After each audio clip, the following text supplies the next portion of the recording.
Si je vous dis Peace Factory, ça ne vous dira peut-être pas grand-chose, et pourtant, c'est une page Facebook, en tout cas une team qui anime des pages Facebook qui cartonnent, plus de 120 000 abonnés qui suivent ces posts parfois sulfureux, en tout cas qui ne laissent indifférent personne.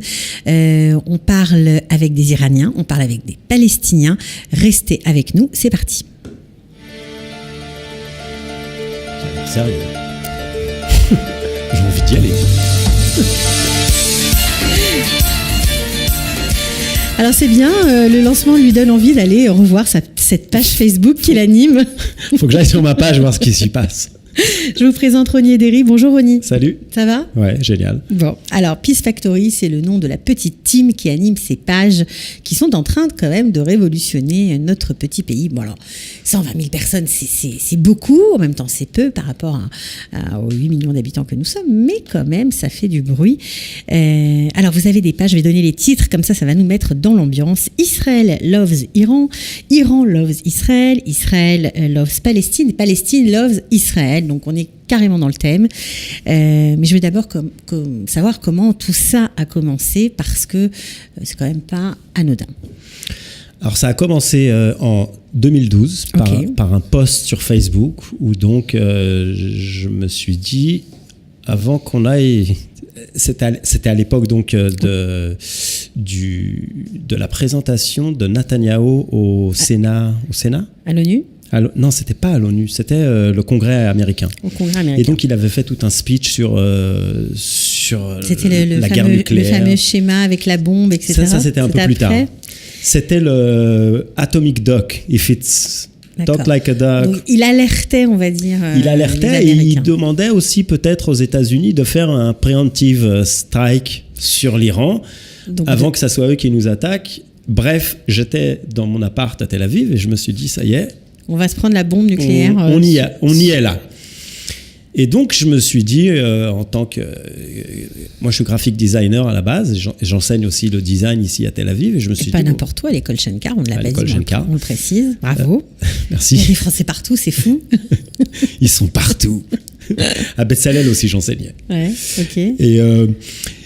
Et je me suis dit, ce que je fais généralement, c'est que je fais un petit poster, j'écris un petit texte et je le poste sur Facebook. Sur votre page normale. Sur ma page normale. Et donc, j'avais fait un poster où on me voyait avec ma fille dans les bras, qui à l'époque avait 3-4 ans. 5. Ok. Elle était quand même un peu grande. Mais bon, je l'avais quand même à la main, avec un petit drapeau israélien.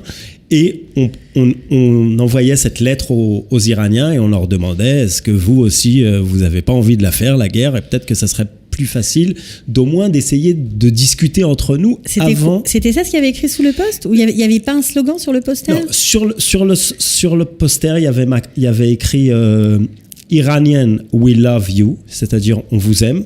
Les Iraniens, on vous aime. On vous aime. Et c'était un peu une déclaration d'amour, mais pas d'amour romantique, d'amour d'être humain à être humain. D'accord, parce que moi, avec un petit sous-texte quand même. Avec « We will never bomb your country ». On ne bombardera jamais votre pays. Là, je m'étais un peu avancé quand même. Mais bon, je me suis dit, il faut bien que quelqu'un le dise. D'accord. Il faut faire le premier pas. Donc, vous avez fait ça, quoi, comme une bouteille à la mer, comme votre petit cri de désespoir en disant, ça me soulage, et puis voilà. Qui ne tente rien n'a rien, je me suis dit. C'était quoi ? C'était comme ça, quoi, parce que vous n'aviez pas de copains iraniens sur votre page. Zéro copain. Je savais même pas à l'époque que les Iraniens, c'était des Perses. D'accord. C'est plus tard qu'on m'a dit, les Iraniens, c'est différent. C'est pas des musulmans, c'est pas pareil. Et bref, et donc j'avais fait, moi ce que je fais généralement, c'est je fais un petit post, j'écris ce que j'ai à dire. Vous allez dormir. Et puis là, on était allé manger chez les parents de ma femme pour RF Chichi, vendredi soir. Et dans la nuit, je me réveille, je vais voir sur ma page Facebook un peu ce qui se passe. Et là, je m'aperçois qu'en fin de compte, il y avait des réponses de gens qui se disaient être des Iraniens d'Iran. Alors que j'étais persuadé qu'en Iran, ils n'avaient même pas l'électricité. Et j'étais vraiment sur le cul. Et je voyais des gens qui m'écrivaient, nous sommes des Iraniens, Shiraz, Téhéran, des grandes villes en Iran, et qui disaient, on a reçu votre message et nous aussi, on vous aime. Alors, comment c'est possible que ce message, vous qui n'aviez pas de copains iraniens, soit arrivé la magie de Facebook ? C'est la magie des réseaux sociaux, de like en like, de share en share, et rapidement. t'arrives à des millions de gens. Et aujourd'hui... Alors attends. Okay. Tu te réveilles la nuit, tu vois ces Iraniens sur ta page, tu t'as pas un peu peur, franchement? Au début, je me suis dit, c'est des conneries. C'est des gens... C'est des fakes. C'est pas des vrais Iraniens. C'est des faux Iraniens, c'est des fakes, c'est quelqu'un qui... Mais bon, petit à petit, ce que j'ai fait, j'étais tellement... Quand même une certaine ouverture d'esprit pour les accepter en amis, comment... Peut-être de la naïveté, je sais pas. Enfin, je me suis dit... T'écrivais en anglais, hein? J'écrivais en anglais, et puis bon... De toute façon, j'étais ici à Tel Aviv, dans mon appart d'Israël. Qu'est-ce qui peut t'arriver ? Que les Iraniens allaient arriver à taper à la porte. Ouais. Et bref, ce que j'ai fait, le premier réflexe a été de faire des copies d'écran, des textes qu'ils envoyaient, parce que souvent c'était aussi des messages privés où ils écrivaient « On a lu on a lu votre message ». Mais on n'ose pas... et donc, je faisais des copies de conversations en messages privés, je les repostais en poster, et les gens relikaient, reshareaient, et ça a commencé à faire une grande discussion. Le lendemain, ma femme m'a demandé de faire le même poster avec mon fils. Donc, elle avec mon fils, avec le petit drapeau. Après, on a fait la voisine. Après, on a fait la voisine du dessous. Et puis, au bout d'un... Et après, c'est devenu fou, quoi. Il y a des gens qui se sont mis à m'envoyer des photos en me disant « Est-ce que tu peux nous faire ce poster avec We Love You ?» Les gens d'Iran, des Iraniens? Au début, des Israéliens, beaucoup d'Israéliens, qui ont voulu faire partie de ce message. D'accord. Et je pense qu'au bout d'une semaine, 2 semaines, on a commencé à recevoir des photos. Au début, c'était des photos d'Iraniens qui ne montraient pas leur visage. C'est-à-dire, ils étaient un peu en contre-jour. C'était dangereux pour eux, non? Je pense que c'est beaucoup plus dangereux, évidemment, quand tu vis dans un pays comme l'Iran que quand tu vis dans une démocratie comme Israël. Et petit à petit, on a commencé à recevoir des photos d'Iraniens avec... Et ce qui était incroyable, c'est de voir vraiment les vrais... Parce qu'évidemment, dans ta tête, tu dis les Iraniens, bon, c'est des cornes, c'est le monstre total. Et non, on recevait... D'un côté, c'est marrant parce que vous avez envie, tu as envie de les connaître, d'aller vers eux. Et d'un autre côté, tu as très peur. T'as un peu peur parce que c'est l'ennemi juré d'Israël. Voilà quoi, c'est l'Iran. Okay. Interdit de parler à des Iraniens, interdit d'aller en Iran. C'est vraiment l'ennemi juré, c'est ce qu'on apprend à l'armée, Hezbollah, Hamas, entretenu par l'Iran, bref. Et puis là, on recevait des photos de jeunes Iraniens. Mais il n'y a pas un moment où vous vous êtes dit, ça se trouve, c'est le Hezbollah qui va infiltrer mon compte, j'en sais rien, quoi. Je fais un scénario catastrophe, mais... Écoute, à un moment, il y a ce gars qui m'envoie sa photo, et je me dis, ça, c'est quand même... C'est incroyable. Le gars, il s'appelle...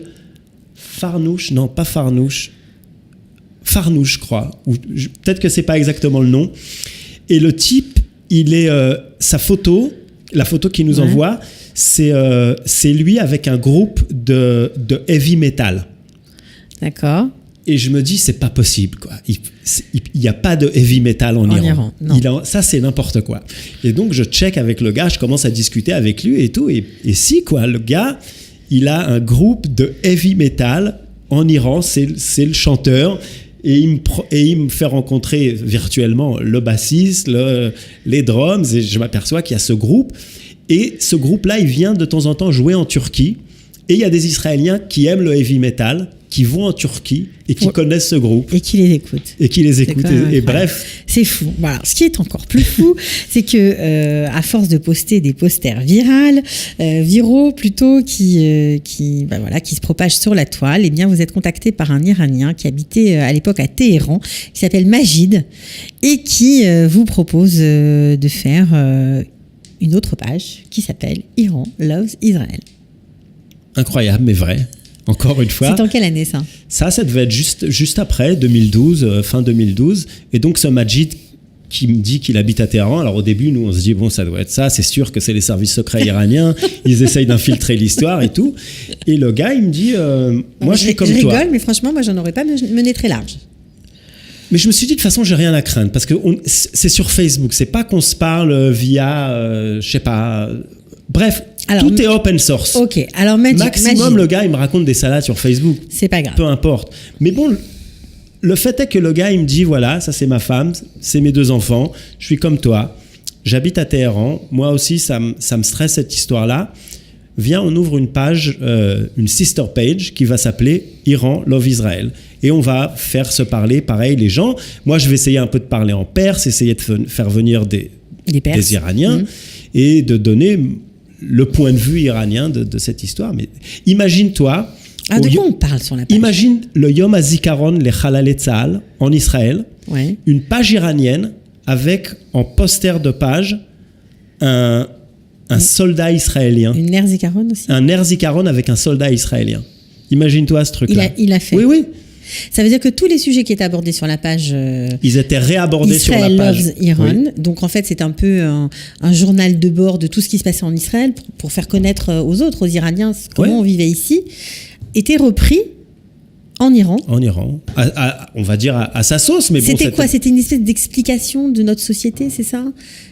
Par exemple, c'est quoi? On parle de quoi? Par exemple, aujourd'hui, Yom HaShoah. Ce qui se passe au Yom HaShoah, il y a un truc qui est très israélien, que les gens qui n'ont pas vécu Yom HaShoah en Israël, ils ne peuvent pas connaître. C'est ces 2 minutes de Tzfira où les gens s'arrêtent. Et tout le monde est... La sonnerie. Tout le monde s'arrête. Les gens sortent de leur voiture, tout le monde s'arrête dans la rue, plus personne ne marche, plus personne ne bouge. Et ça, si tu n'as pas vécu ça, c'est presque inexplicable de voir un pays où pendant 2 minutes, tous les gens s'arrêtent. Où qu'ils soient, où qu'ils se trouvent. Et donc, en 2012, au Yom HaShoah, on avait filmé ça. La sonnerie. On avait filmé la tzfira, la sonnerie, l'alarme. Et on avait posté les gens sur Sderot Rothschild qui étaient debout comme ça. Et là, c'est incroyable, les discussions. Pourquoi? Comment? Qu'est-ce que c'est? Ils ne connaissaient pas la Shoah? Ils ne connaissaient pas la Shoah, ils ne connaissaient pas la commémoration de la Shoah. Non, ça encore moins, mais c'est sûr. Encore moins, mais... Bon, alors Majid est devenu un ami, j'imagine. Aujourd'hui, il a dû, à force de poster des bêtises sur Facebook et de parler à des Israéliens déménagés alors lui, aux il s'est retrouvé... je pense que ça devait être en 2014-15. Il est parti aux États-Unis parce qu'il était ingénieur. Je ne sais plus exactement, mais bref, il s'est retrouvé aux États-Unis et il a été... Il y a quelqu'un de sa famille qui l'a appelé, qui lui a dit « Tu es recherché. Si tu rentres... mieux vaut que tu restes. Tu vas perdre la vie, quoi. » Et il s'est retrouvé à faire une demande de visa aux États-Unis en tant que réfugié. Et aujourd'hui, il habite aux alentours de Saint-Louis, aux États-Unis. Mm-hmm. Et je le vois de temps en temps sur Facebook. Et je l'ai rencontré en vrai une fois quand j'étais... Invité à Saint-Louis. Alors justement, ces pages Facebook, parce qu'il y en a plusieurs, maintenant il y en a combien? Il y en a 4 ou 5. Alors au début, ça commence avec l'Iran. Mais il y en a au moins une centaine. Parce que ça, c'est les toutes petites. Les grosses. Les 4 ou 5, c'est les grosses, c'est celles qui marchent beaucoup. Mais à une époque, il y avait des gens qui... Il y avait France Love Palestine, il y avait France... Bref, il y a... Ouais, c'est parti dans tous les sens. C'était parti dans tous les sens. Alors, vous êtes une petite équipe de 5 personnes qui animait ces pages. Il se trouve qu'une Palestinienne basée à Munich, en Allemagne, s'occupe de la page Palestine Loves Israel. Comment vous en êtes arrivé de passer à l'Iran aux Palestiniens? Pourquoi créer une page Palestine Loves Israel? Enfin, ça coulait presque de source, c'est-à-dire que... Non, c'est pas pareil. C'est pas pareil, mais quand on parle de parler à l'ennemi d'Israël et qu'on parle de parler aux Iraniens, les réflexions qu'on avait souvent, c'est ok, vous parlez aux Iraniens, vous parlez à des gens qui habitent très loin. Pourquoi vous parlez pas à ceux avec qui vous vous foutez sur la gueule toute la journée, qui sont vraiment là? Et c'est vrai qu'il y avait beaucoup de discussions de Palestiniens et d'Israéliens sur cette page qui s'appelle Israel Love Iran. Et c'est surtout Johanna qui animait ces discussions, qui était animatrice de notre page. Johanna, c'est la Palestinienne qui vit en Allemagne. Okay. Et qui a grandi au Liban. Ouais. Et donc elle est fille de réfugiés palestiniens au Liban. Okay. Et elle a grandi à Munich. Et elle m'a dit, est-ce qu'on n'ouvrirait pas une page qui s'appelle Palestine of Israel? Et c'est comme ça qu'on a commencé cette page qui est dédiée, on va dire, plus aux conversations ou à la discussion qu'on pourrait avoir avec des Palestiniens et pas avec des Iraniens. Des fois, c'est pas toujours la même discussion. Alors, ces pages ont changé un peu votre vie, il faut bien le dire, parce que vous avez été contacté par de nombreuses organisations pour faire des conférences, pour expliquer votre projet, pour expliquer de quoi vous parlez avec ces ennemis d'Israël. Et vous avez même été convoqué par les renseignements israéliens. Alors ça, c'est quand même une drôle d'aventure. Oui. C'est vrai qu'au début. Oui. Là, pour le coup, vous avez dû avoir peur, là, pour le coup, vraiment. Au début, je reçois un coup de téléphone et il y a une dame, de l'autre côté de l'appareil qui me dit c'est l'office qui vous appelle. Je lui dis quel office? Elle me dit vous savez de quel office je parle? En le hébreu, Misrad. Misrad. Ça Misrad mitkacher. Je lui dis quel Misrad? Elle me dit Misrad Habitachon. Je lui dis oui, mais bon, Misrad Habitachon, c'est immense. L'office de la défense, c'est grand. Elle me dit tu sais très bien de quoi je parle. Alors je lui dis non, expliquez-moi. Elle me dit si, tu sais, c'est Misrad Habitachon. On voudrait t'inviter. On organise un espèce de TED Talk ici au Misrad Habitachon et on voudrait que tu viennes. Alors je lui dis où c'est. Elle me donne l'adresse. Évidemment, je reconnais l'adresse. Tout le monde sait où c'est. Ceux qui savent, savent. Et ceux qui savent pas, c'est qu'ils doivent pas savoir. D'accord. Ils font pas partie du complot juif. Ça. Ceux qui savent pas. Bref, j'appelle ma femme. Je lui dis, écoute, j'ai reçu ce coup de téléphone. Elle me dit, ça y est, mon fils, t'es fait. N'y va pas. Tu vas finir en prison. Prends l'avion, casse-toi en France. Ça y est. Et en fin de compte, j'y suis allé et c'était incroyable quoi, de parler. Qu'est-ce qu'ils voulaient chez vous? Ils voulaient quoi? Ils voulaient savoir. Les officiers du renseignement, il faut le dire. Donc, Ils voulaient savoir comment ça se passait, comment ça se faisait qu'un Israélien civil, lambda, un Israélien qui n'a aucun rapport avec l'Iran d'ailleurs, se mettait et se retrouvait à parler avec 5 000, 10 000 Iraniens, 6 000, avec le plus d'amis d'Iran. Ouais. Parce qu'ils ont dû s'apercevoir qu'il y avait un trafic sur Facebook entre l'Iran et Israël et que tous ces gens se discutaient. Et donc, de quoi vous parlez? Pourquoi vous parlez? Qu'est-ce que vous voulez? Et en fin de compte, je leur ai dit, écoute, tout est sur Facebook. C'est-à-dire, moi, il n'y a rien à cacher. Si vous voulez vraiment avoir Peut-être qu'ils voulaient connaître vos motivations profondes.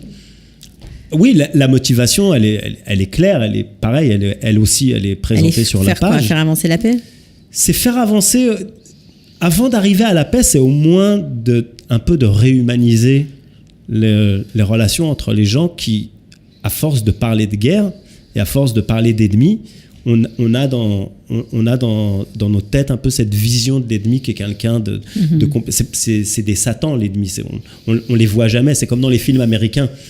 L'ennemi, on le voit jamais. Et à la fin, on a cette image dans la tête de quelqu'un qui n'existe pas. Et donc, moi, l'idée, c'était d'au moins d'essayer de faire se rencontrer les gens, si ce n'est en vrai, sur Facebook. Et peut-être, par ce média-là, un peu faire avancer le schmilblick. Vous avez réussi à faire avancer le schmilblick, comme vous dites? Comme tu dis? Oui et non, je pense. Enfin, à plusieurs niveaux personnels, je pense qu'il y a... Par exemple, cette Johanna, qui connaissait pas vraiment Israël, puisqu'elle, c'est une Palestinienne d'origine... Deuxième génération, on va dire. Ouais, voilà. Qui n'était jamais venue en Israël et qui était très, a priori, anti-israélienne, anti-sioniste, on va dire. Elle s'est retrouvée dans mon appart à Tel Aviv un jour, puisqu'elle est venue nous visiter. Elle est anti-israélienne. Elle est plus anti-israélienne. Ah non, elle est arrivée à Tel Aviv, elle s'est dit, mais...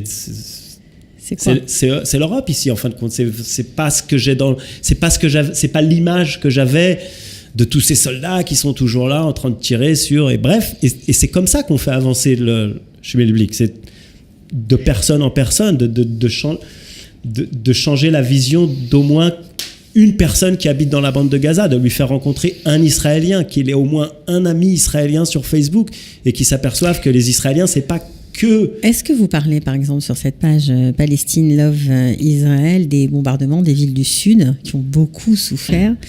Est-ce que vous en parlez? Tout le temps. Est-ce que vous en parlez des populations, des enfants qui vivent dans les Mikatim? Évidemment. Des villages qui sont aux alentours de la bande de Gaza, qui ont quelques secondes pour aller se cacher. Parfois, ça suffit pas.